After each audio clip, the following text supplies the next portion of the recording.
നിറവിലേക്ക് സ്വാഗതം. ദൈവത്തിനായി അർപ്പിച്ചവന് സ്വന്തം ഇഷ്ടങ്ങളില്ല, അവകാശവാദങ്ങളില്ല. എല്ലാ അവകാശവാദങ്ങളും നഷ്ടമാകുമ്പോഴും അവൻ ശാന്തത കൈവിടുന്നില്ല. വിശുദ്ധ കാതറീന വോൾപിസലിയുടെ ഈ വാക്കുകൾ ശ്രവിച്ചുകൊണ്ട് നമുക്ക് നിറവാരംഭിക്കാം. അനുഷാജി ആലപിക്കുന്ന ഗാനമാണ് ആദ്യം.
ജീവിതത്തിൽ ദുഃഖവും ഭാരങ്ങളും വരുമ്പോൾ എന്തു ചെയ്യും?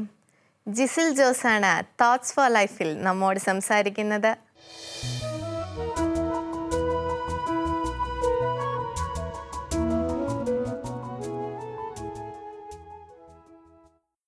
അതിഭീകരമായ നാസി വിപ്ലവം കൊടുമ്പിരി കൊള്ളുന്ന കാലത്ത് ഒരു അധ്യാപകൻ വിപ്ലവകാരികളിൽ പിടിക്കപ്പെട്ട് ഒരു ഇരുട്ടുമുറിയിൽ തടവിലാക്കപ്പെടുകയാണ്. അദ്ദേഹത്തിന് തൻ്റെ ഭാര്യ എവിടെയെന്നോ, മക്കൾ എവിടെയെന്നോ, ബന്ധുജനങ്ങൾ എവിടെയെന്നോ, അവർക്ക് എന്ത് സംഭവിച്ചുവെന്നോ ഒന്നും അറിഞ്ഞുകൂടാ. പക്ഷേ അദ്ദേഹത്തിന് ഒരു കാര്യം മാത്രം ഉറപ്പുണ്ട്: അയാളുടെ മരണം ആസന്നമായിരിക്കുന്നു എന്ന സത്യം. തൻ്റെ ഇഷ്ടപ്രകാരം ജീവിക്കാൻ വിപ്ലവകാരികൾ അയാളെ എന്തായാലും അനുവദിക്കില്ല. എന്നാൽ തൻ്റെ ഇഷ്ടപ്രകാരം മരിക്കുവാനുള്ള അവകാശം തൽക്കാലം ആ ഇരുട്ടുമുറിയിൽ അദ്ദേഹത്തിനുണ്ടെന്നൊരു തോന്നൽ. അങ്ങനെ അദ്ദേഹം മരിക്കുവാൻ ഒരുങ്ങുകയാണ്. തൻ്റെ കൈവശമുണ്ടായിരുന്ന ബ്ലേഡ് കൊണ്ട് കൈത്തണ്ടിലെ ഞരമ്പ് മുറിച്ച് ചോര വാർന്നു മരിക്കാൻ അദ്ദേഹം തീരുമാനിച്ചു. പക്ഷേ അദ്ദേഹം എത്ര ശ്രമിച്ചിട്ടും കൈത്തണ്ടിലെ ഞരമ്പുകൾ കൃത്യമായി കണ്ടുപിടിക്കാൻ സാധിച്ചില്ല. കാരണം അയാളെ ബന്ധിച്ചിരുന്നത് ഒരു ഇരുട്ടുമുറിയിലാണല്ലോ. അതുകൊണ്ട് തന്നെ അയാൾ ഏറെ പ്രയാസപ്പെട്ട് ആ റൂമിൻ്റെ മുകളിലുള്ള ഒരു കുഞ്ഞു കിളിവാതിൽ തുറക്കുകയാണ്. അദ്ദേഹം ഏന്തി വലിഞ്ഞ് ആ കിളിവാതിൽ തുറന്ന ഉടനെ തന്നെ പ്രകാശം കുത്തിത്തുളച്ച് ആ ഇരുട്ടു റൂമിലേക്ക് പതിച്ചു. അപ്പോൾ അദ്ദേഹത്തിന് പെട്ടെന്നൊരു ചിന്ത: എന്തായാലും താൻ മരിക്കാൻ പോവുകയാ, അതിനു മുമ്പ് പുറം ലോകത്തെ അവസാനമായി ഒന്ന് കാണണം. അദ്ദേഹം അങ്ങനെ പുറത്തേക്ക് കണ്ണോടിച്ചു. സത്യത്തിൽ പുറത്തെ കാഴ്ച അയാളെ ഒത്തിരി അത്ഭുതപ്പെടുത്തി. കാരണം മറ്റൊന്നുമല്ല, അദ്ദേഹം പിടിക്കപ്പെടുമ്പോഴൊക്കെ മഞ്ഞു മൂടിക്കിടുന്ന സ്ഥലം ഒക്കെയും അതിമനോഹരങ്ങളായ പൂക്കൾ വീണ് നിരന്നടിഞ്ഞു കിടക്കുകയാണ്. അദ്ദേഹത്തിന് ഒരുപാട് സന്തോഷം തോന്നി. ആ കാഴ്ചയിൽ മതിമറന്ന് അദ്ദേഹം ചെയ്തത് എന്താണെന്നോ? കയ്യിലുണ്ടായിരുന്ന ബ്ലേഡ് പുറത്തേക്ക് വലിച്ചെറിഞ്ഞു. തൻ്റെ കുപ്പായത്തിൻ്റെ കീശയിൽ സൂക്ഷിച്ചിരുന്ന ഒരു കുഞ്ഞു ഡയറി എടുത്ത് അതിൽ ഇപ്രകാരം എഴുതി: ഇന്നാണ് എൻ്റെ ഉയർപ്പ് ദിവസം. ഒന്ന് ചിന്തിച്ചു നോക്കി, വളരെ ചെറിയ എന്നാൽ അതിമനോഹരമായ ഒരു കാഴ്ചയ്ക്ക് അദ്ദേഹത്തിൻ്റെ ജീവനെ തന്നെ തിരികെ കൊടുക്കുവാൻ കാരണമായില്ലേ? ജീവിതത്തിൽ പലപ്പോഴും പ്രശ്നങ്ങളും പ്രതിസന്ധികളും ഒക്കെ വരുമ്പോൾ അവയെ തളരാതെ മനക്കരുത്തോടു കൂടി നേരിടണ്ടേ? നമ്മൾ അടുപ്പ് ശ്രദ്ധിച്ചിട്ടില്ലേ? ഏതൊരടുപ്പിലും ഒന്ന് പുകഞ്ഞതിന് ശേഷം മാത്രമല്ലേ തീ കത്താറുള്ളൂ. നമ്മുടെ ജീവിതത്തിലും ദുഃഖങ്ങളും ഭാരങ്ങളുമൊക്കെ ആദ്യമൊക്കെ ഒന്ന് പുകയുമെങ്കിലും പിന്നീട് അതൊക്കെ അങ്ങ് മാറിക്കൊള്ളും. മഴക്കാലത്ത് നമ്മൾ ജലാശയങ്ങൾ ശ്രദ്ധിച്ചിട്ടില്ലേ? എല്ലാ ജലാശയങ്ങളും തന്നെ കലങ്ങിയ നിലയിൽ കാണപ്പെടുമല്ലേ? പക്ഷേ അത് ആ അവസ്ഥയിൽ തന്നെ ഒരുപാട് കാലം നിൽക്കാറുണ്ടോ? ഇല്ല. സാവധാനം തെളിഞ്ഞ് പൂർവ്വസ്ഥിതിയിലേക്ക് മടങ്ങിയെത്തും. അതുപോലെ ജീവിതത്തിന്റെ നല്ല നേരങ്ങളിലേക്ക് നാമും മടങ്ങിയെത്തും. നമ്മൾ പലപ്പോഴും ശ്രദ്ധിച്ചിട്ടില്ലേ, നമ്മൾ ദുഃഖത്തിലായിരിക്കുന്ന സമയത്ത് കഴിഞ്ഞ കാലങ്ങളിൽ നമുക്ക് വന്നു പോയിട്ടുള്ള നഷ്ടങ്ങളും നൊമ്പരങ്ങളും ഒക്കെ ഒന്നിനു പിറകെ ഒന്നായി നമ്മുടെ മനസ്സിലേക്ക് കടന്നെത്തുന്നത്? അതൊരു പക്ഷേ നമ്മെ കൂടുതൽ ദുഃഖത്തിലാഴ്ത്തും. അതുകൊണ്ടാണ് മുറിവിന്റെ ആഴം അളക്കാൻ ശ്രമിക്കരുത്, അതൊരു പക്ഷേ പുതിയ മുറിവ് ഉണ്ടാക്കിയേക്കാം എന്ന് പറയുന്നത്. ജീവിതത്തിൽ പ്രശ്നങ്ങളും പ്രതിസന്ധികളും ഒക്കെ വരുമ്പോൾ ആദ്യം വേണ്ടത് ശാന്തതയാണ്. ഒരു വൃദ്ധൻ പതിവായി ഒരു പാർക്കിൽ പോയിരിക്കുമായിരുന്നു. ഒരു ദിവസം അദ്ദേഹം പതിവ് പോലെ പാർക്കിൽ പോയി ഒരുപാട് നേരം തനിച്ചിരുന്നു. തിരികെ പോരുന്ന സമയത്ത് അദ്ദേഹം തൻ്റെ വാച്ചിലേക്കൊന്ന് നോക്കുകയാണ്. പക്ഷേ അപ്പോഴാണ് അദ്ദേഹത്തിന് ഒരു കാര്യം മനസ്സിലായത്: തൻ്റെ കയ്യിൽ വാച്ചില്ല, അത് എവിടെയോ വീണ് നഷ്ടപ്പെട്ടിരിക്കുന്നു. വൃദ്ധന് ഒരുപാട് സങ്കടം തോന്നി. കാരണം മറ്റൊന്നുമല്ല, അദ്ദേഹത്തിൻ്റെ ജീവിതത്തിൽ അദ്ദേഹത്തിന് ഏറെ പ്രിയപ്പെട്ട ഒന്നായിരുന്നു ഈ വാച്ച്. ഒരുപാട് വൈകാരിക ഭാവങ്ങൾ ആ വാച്ചിനോട് അദ്ദേഹം ഇണക്കി ചേർത്തിരുന്നു. അതുകൊണ്ട് തന്നാലാവുന്ന വിധത്തിൽ അദ്ദേഹം ആ പാർക്ക് മുഴുവൻ ഒന്ന് തിരഞ്ഞു. പക്ഷേ വാച്ച് കിട്ടിയില്ല. അപ്പോഴാണ് അദ്ദേഹം പാർക്കിൽ കളിച്ചുകൊണ്ടിരിക്കുന്ന കുട്ടികളെ ശ്രദ്ധിച്ചത്. അദ്ദേഹം കുട്ടികളെ വിളിച്ചു, അവരോട് സഹായം ചോദിച്ചു. മാത്രമല്ല, കണ്ടുപിടിക്കുന്നവർക്ക് സമ്മാനവും പ്രഖ്യാപിച്ചു. കണ്ടുപിടിച്ചാൽ സമ്മാനം ഉറപ്പല്ലേ? കുട്ടികളെല്ലാം തന്നെ തലങ്ങും വിലങ്ങും ഓടി പാർക്ക് മുഴുവൻ അരിച്ചു പറക്കി. പക്ഷേ വാച്ച് കിട്ടിയില്ല. അദ്ദേഹത്തിന് വീണ്ടും ഒരുപാട് സങ്കടം തോന്നി. അദ്ദേഹം തിരികെ വീട്ടിലേക്ക് മടങ്ങാൻ ഒരുങ്ങുമ്പോൾ ഒരു കുട്ടി വന്ന് ചോദിക്കുകയാണ്: അപ്പൂപ്പ, എനിക്ക് ഒരവസരം കൂടി തരാമോ? വൃദ്ധൻ ഒന്ന് ചിന്തിച്ച ശേഷം പറഞ്ഞു: അതിനെന്താ, ആയിക്കോളൂ. വൃദ്ധൻ അല്പം നേരം കൂടി പാർക്കിലിരുന്നു.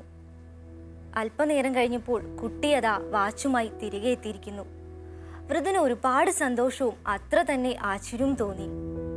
ഇത്രയും കുട്ടികൾ ഒരുമിച്ച് തെരഞ്ഞിട്ടും കിട്ടാത്ത വാച്ച് നീ എങ്ങനെയാ ഒറ്റയ്ക്ക് കണ്ടുപിടിച്ചതെന്ന് കുട്ടിയോട് ചോദിക്കുകയാണ്. അതിന് കുട്ടി പറഞ്ഞ വലിയൊരു മറുപടി ഉണ്ട്. ഞാൻ പ്രത്യേകിച്ചൊന്നും ചെയ്തില്ല അപ്പൂപ്പ. ഞാൻ കുറേ നേരം ശാന്തനായി നിലത്തിരുന്നു. അപ്പോൾ വാച്ചിന്റെ സെക്കൻഡ് സൂചി ഓടുന്ന ശബ്ദം കേട്ടു. അങ്ങനെയാ ഞാനിത് കണ്ടുപിടിച്ചതെന്ന്. ഒന്ന് ചിന്തിച്ചു നോക്കിയേ. ശാന്തമായ മനസ്സിന് കൂടുതലായി ചിന്തിക്കുവാൻ സാധിക്കുമല്ലേ? ജീവിതത്തിൽ ദുഃഖങ്ങളും ഭാരങ്ങളും ഒക്കെ വരുമ്പോൾ ആദ്യം വേണ്ടത് ശാന്തതയാണ്. മനസ്സൊന്ന് ശാന്തമാക്കിയാൽ തന്നെ നമ്മുടെ എല്ലാ പ്രശ്നങ്ങളും പോയി കിട്ടും. പലപ്പോഴും ആവശ്യമില്ലാത്ത ആവലാതികളും വേവലാതികളും ഒക്കെ കൊണ്ടു നടക്കുന്നവരാണ് നമ്മളിൽ പലരും. ശുഭചിന്തകളുടെ ആചാര്യൻ എന്ന് വിശേഷിപ്പിക്കപ്പെടുന്ന ഒരു മഹാനുണ്ട്, റവറൻ നോർമൻ വിൻസെന്റ് പീൽ. അദ്ദേഹം ഒരിക്കൽ പറയുകയുണ്ടായി, do not take tomorrow to bed with you. അതായത് നിങ്ങൾ ഉറങ്ങാൻ പോകുമ്പോൾ നാളെയും കൂടി കൊണ്ടുപോകേണ്ട കാര്യമില്ല. നാളെയെക്കുറിച്ച് ഓർത്ത് നിങ്ങൾ ഭാരപ്പെടേണ്ടെന്ന്. ഒന്ന് ചിന്തിച്ചു നോക്കി, നാളെ എന്ന് പറയുവാൻ ഒരു ദിവസം ഉണ്ടാകുമോ? അഥവാ അങ്ങനെ ഒരു ദിവസം ഉണ്ടെങ്കിൽ ഞാനും നിങ്ങളുമൊക്കെ ഈ ഭൂമിയിൽ ഉണ്ടാകുമെന്ന് എന്താണ് ഇത്ര ഉറപ്പ്? പിന്നെ എന്തിനാണ് നാം നാളെയെക്കുറിച്ച് ആലോചിച്ച് ഭാരപ്പെട്ട് ക്ലേശപ്പെട്ട് നമ്മുടെ ഇന്നുള്ള സമാധാനവും സന്തോഷവും ഒക്കെ നഷ്ടപ്പെടുത്തുന്നത്? ഒരിക്കൽ നല്ലവണ്ണം നീളമുള്ള താടി ഉണ്ടായിരുന്ന ഒരു ഗുരുവിനോട് കുറച്ച് കുഞ്ഞുങ്ങൾ വന്ന് ചോദിക്കുകയാണ്, ഗുരു, അങ്ങ് രാത്രി ഉറങ്ങാൻ കിടക്കുമ്പോൾ ഈ താടി പുതപ്പിന് അകത്താണോ പുതപ്പിന് പുറത്താണോ ഇടുന്നതെന്ന്. അത് കേട്ടതിൽ പിന്നെ ആ ഗുരു ഉറങ്ങിയിട്ടില്ല പോലും. പലപ്പോഴും ചെറിയ ചില കാര്യങ്ങളെ ആവശ്യമില്ലാത്ത സങ്കീർണതകളാക്കി തീർക്കുന്നത് നമ്മുടെ തന്നെ കുറ്റമല്ലേ? അതുകൊണ്ട് അത്തരം സാഹചര്യങ്ങൾ വരുമ്പോൾ അതേ ഗൗനിക്കാതിരിക്കുക. നമ്മുടെ സമാധാനവും നമ്മുടെ സന്തോഷവും ഒക്കെ കാത്തു സൂക്ഷിക്കേണ്ടത് നമ്മൾ തന്നെയല്ലേ? എല്ലാത്തിലും ഉപരി നമ്മെ കരുതുന്ന ഒരു ദൈവം നമുക്കുണ്ടല്ലോ. പിന്നെ എന്തിനാണ് നാം പ്രതിസന്ധികൾ വരുമ്പോൾ തളരുന്നത്? കരുതലിന്റെ ദൈവം, അത് തെളിയിക്കുന്ന ഒരു ചെറിയ സംഭവകഥയുണ്ട്. പശ്ചിമ ബംഗാളിലെ ജൽപൈഗുഡി എന്ന് പറയുന്ന സ്ഥലത്ത് വനത്തിനുള്ളിലെ ക്ഷേത്രത്തിനുള്ളിൽ പ്രാർത്ഥിച്ചു മടങ്ങുകയായിരുന്നു ഒരു കൊച്ചു കുടുംബം. കുടുംബമെന്ന് പറയുമ്പോൾ ഒരച്ഛനും അമ്മയും 3.5 വയസ്സ് മാത്രം പ്രായമുള്ള ഒരു കുഞ്ഞു പെൺകുട്ടിയും അടങ്ങുന്ന ഒരു കുടുംബം. അവർ വീട്ടിലേക്ക് മടങ്ങുവാൻ ഒരുങ്ങുന്ന സമയത്ത് വലിയൊരു കാട്ടാനക്കൂട്ടം കാടിളകി വരികയാണ്. അവർ പെട്ടെന്ന് തന്നെ വാഹനം നിർത്തി അടുത്തുള്ള ഒരു മരച്ചുവട്ടിൽ പോയി ഒളിച്ചിരുന്നു. കാട്ടാനക്കൂട്ടം കാട്ടിലേക്ക് മറിഞ്ഞതിന് ശേഷം അവർ തിരികെ വന്ന് അവരുടെ വാഹനമെടുത്ത് യാത്ര ആരംഭിച്ചു. അപ്പോഴാണ് അവർ ഒരു കാര്യം കണ്ടത്. അതാ മറ്റൊരു കാട്ടാനക്കൂട്ടം കാടിളകി വരുന്നു. വാഹനം പെടുന്നതിനെ എടുക്കുവാനുള്ള ശ്രമത്തിൽ അത് തലകീഴായി മറിഞ്ഞു. അച്ഛനും അമ്മയുമെല്ലാം പ്രാണരക്ഷാർത്ഥം ഓടിയകന്നു. പക്ഷേ ആ പെൺകുഞ്ഞിന് ഓടാനായി സാധിച്ചില്ല. അവൾ റോട്ടിൽ നിശ്ചലയായി നിൽക്കുകയാണ്. അപ്പോഴാണ് കാട്ടിൽ നിന്നും തുള്ളിച്ചാടി വന്ന ഒരു പിടിയാന ആ കുഞ്ഞിനെ കണ്ടത്. ആ പിടിയാന കുഞ്ഞിനെ കണ്ടതോടെ വഴിയിൽ വട്ടമിട്ടു നിന്നു. എന്ന് മാത്രമല്ല, കൂടെ വന്ന ആനച്ചങ്ങാതിമാരെയൊക്കെ തുമ്പിക്കൈ കൊണ്ടും കാലുകൊണ്ടുമൊക്കെ തടുത്തുമാറ്റി ആ കുഞ്ഞിന് രക്ഷാകവചം ഒരുക്കി.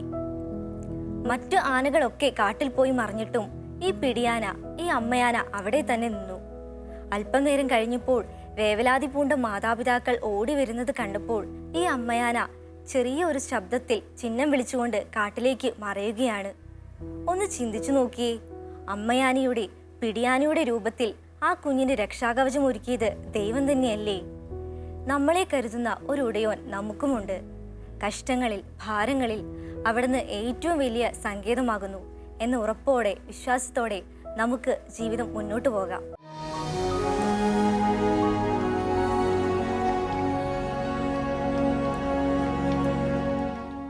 ഓൾ മെൻ ആർ സെയിം എന്ന ഷോർട്ട് മൂവിയുമായി നിഷ ചേച്ചി റെഡിയാണ്. കാണാം പോസിറ്റീവ് വൈബ്സ്.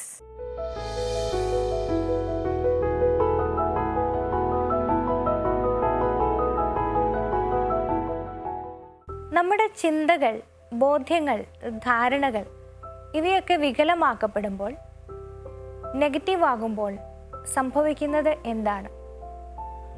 സ്ക്രാച്ചുകൾ വീണ ഒരു കണ്ണാടി ചില്ലിലൂടെ പുറത്തേക്ക് നോക്കുമ്പോൾ അവ്യക്തമായി കാണുന്നത് പോലെ നമ്മുടെ കാഴ്ചകളും കാഴ്ചപ്പാടുകളും മങ്ങിയിരിക്കും. യാഥാർത്ഥ്യത്തെ യാഥാർത്ഥ്യമായി കാണാൻ നമുക്ക് സാധിക്കാതെ വരും. ഇന്നത്തെ സമൂഹത്തിൽ ഒരുപാട് നെഗറ്റീവായ വാർത്തകളിലൂടെയും നമ്മൾ കേൾക്കുകയും കാണുകയും ചെയ്യുന്ന സംഭവങ്ങളിലൂടെയും നമ്മുടെ ചിന്തകളും വിശ്വാസങ്ങളും ബോധ്യങ്ങളും ഒക്കെ നമ്മൾ അറിയാതെ വികലമാക്കപ്പെടുന്നുണ്ട്. അത്തരമൊരു ബോധ്യത്തിലേക്കാണ് ഇന്നത്തെ വീഡിയോ നമ്മളെ കൊണ്ടുപോകുന്നത്.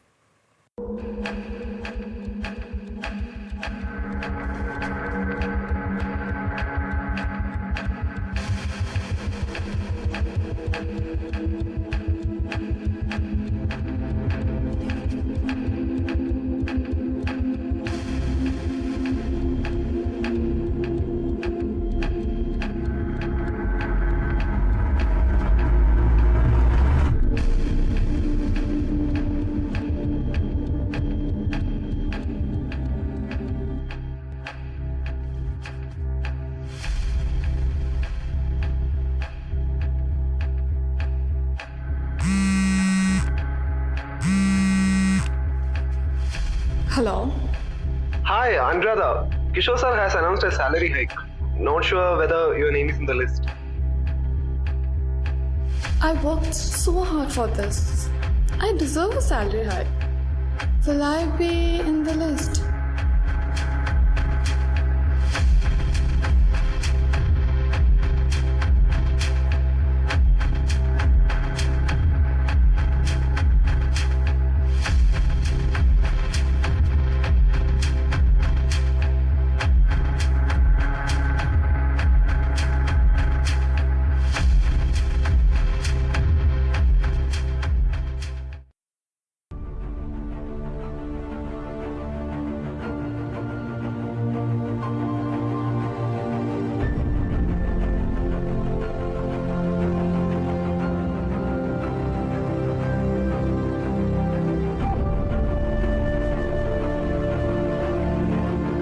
Equality is a myth until the day each of us are committed to the cause.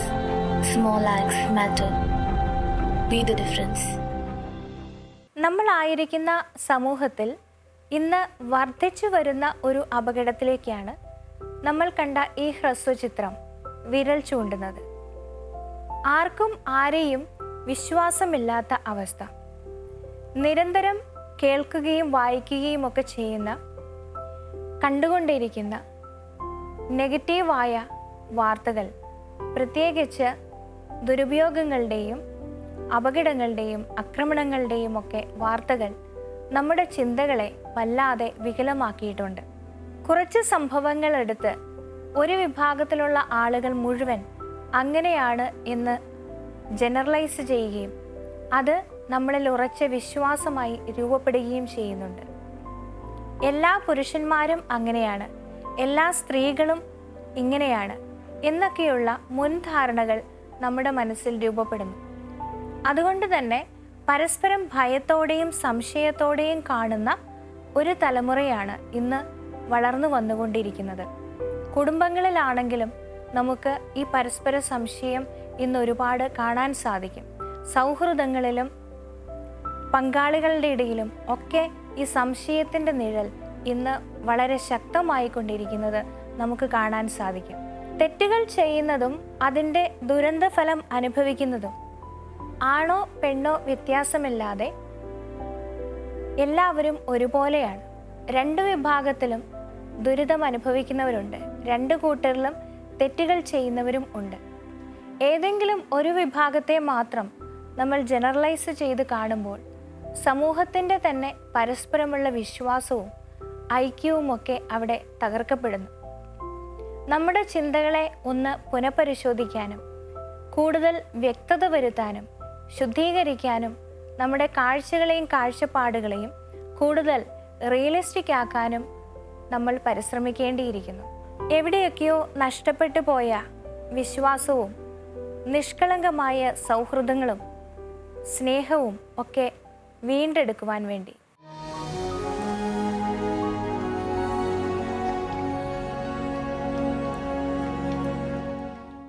വിശുദ്ധ കാതറീന വോൾപിസെല്ലിയുടെ വാക്കുകൾ ഒരിക്കൽ കൂടി ഓർമ്മിപ്പിക്കുന്നു. ദൈവത്തിനായി അർപ്പിച്ചവന് സ്വന്തം ഇഷ്ടങ്ങളില്ല, അവകാശവാദങ്ങളില്ല. എല്ലാ അവകാശവാദങ്ങളും നഷ്ടമാകുമ്പോഴും അവൻ ശാന്തത കൈവിടുന്നില്ല. ഇന്നത്തെ നിറവ് ഇവിടെ അവസാനിക്കുന്നു. അഭിപ്രായങ്ങൾ അറിയിക്കുമല്ലോ. അടുത്ത ദിവസം വീണ്ടും കാണുന്നത് വരെ പരസ്പരം പ്രാർത്ഥനയിൽ ഓർക്കാം. ഈശോ മിശിഹായ്ക്ക് സ്തുതിയായിരിക്കട്ടെ.